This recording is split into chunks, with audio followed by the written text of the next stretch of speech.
Take या आपल्या YouTube चॅनलमध्ये आपलं स्वागत आहे। आणि आज आपण आलो पुण्याच्या खडकवासला धरणात।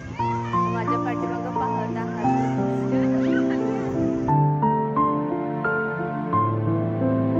धरणाच्या वरच्या बाजूला असणाऱ्या इथल्या चौपाटीचं खास वैशिष्ट्य म्हणजे इथली ही बैठक व्यवस्था। तर तुम्ही पाहत असाल चटईवर बसून आपण धरणाचा नजारा जो आहे तो पाहू शकतो। समोर धरणाचं पाणी अथांग पसरलेला, या आकाश, डोंगररांगा आणि हातात असणारे आपले पदार्थ खात खात हे पाहणं म्हणजे खूपच भारी वाटतं।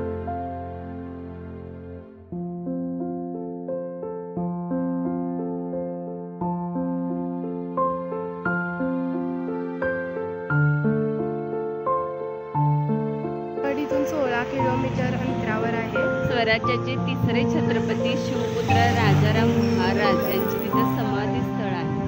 पुणे शहराला पाणी पुरवठा करणाऱ्या प्रमुख धरणापैकी खडकवासला हे एक धरण आहे। त्याचबरोबर पुण्यापासून 15 किलोमीटर अंतरावरती हे धरण आहे। सिंहगड किल्ल्याच्या रस्त्यालगतच हे धरण लागतं, त्यामुळे आपण सुट्टीसाठी सहलीला आपण या ठिकाणी येऊ शकतो आणि मनमुराद आनंद लुटू शकतो।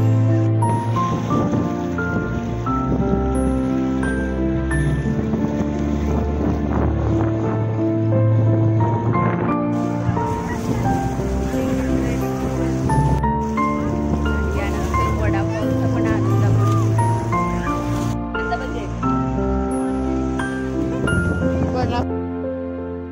मनमोहक असं दृश्य आहे हे। खूप छान वाटायला लागलं इथं आल्यावरती। त्या तिकडे झाडाच्या तिकडे चालू आहे। जरा इथं ऊन खूप आहे, त्यामुळे आम्ही सावलीसाठी तिकडे समोर जात आहे। मुठा नदीला अडवून हे धरण उभारलं गेलेलं आहे। तर या धरणातून ही पुणे शहराला पाणी पुरवठा केला जातो।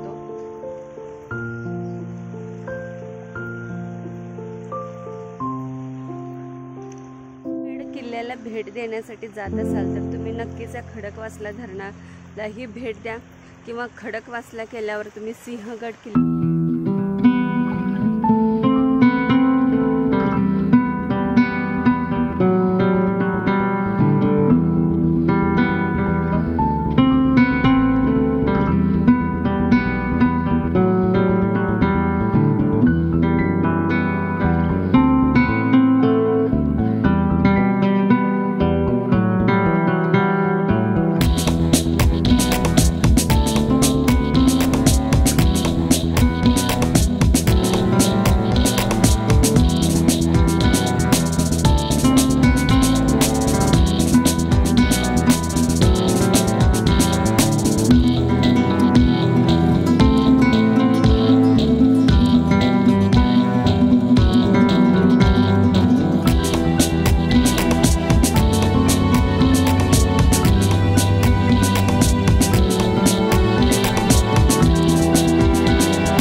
असेच आपले व्हिडिओ पाहण्यासाठी पाहत रहा लाईफ इन वन टेक।